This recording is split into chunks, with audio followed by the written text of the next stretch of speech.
When I was 17, my friends and I were studying in China as exchange students. One day, we secretly planned a trip to Beijing. There was just one problem. We missed our train. We couldn't go home, we couldn't afford new tickets, and we had no idea what to do. Then an older woman approached us and whispered, "Want to get to Beijing for half the price?" Everything about her seemed suspicious. At first, we refused, but she grabbed my arm and insisted. Against our better judgment, we followed her. She led us out of the train station and into a narrow alley. That's when things got even stranger. 3 large men suddenly took our bags and disappeared. We tried to stop them, but they ignored us. The woman simply smiled and said, "Don't worry, sit here and wait." Then she handed us lollipops. At this point, we were convinced we were being scammed. Or worse.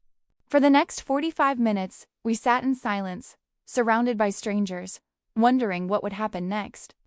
Then, out of nowhere, a huge bus appeared. Inside were rows of beds stacked on top of each other instead of seats. One of the men opened a storage compartment. Our bags were inside. We climbed aboard. The entire trip turned out to be completely legitimate.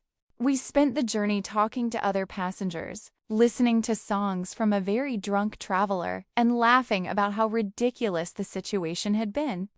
What started as the most suspicious experience of our lives ended up becoming one of our favorite travel memories. Sometimes, the craziest stories have the best endings.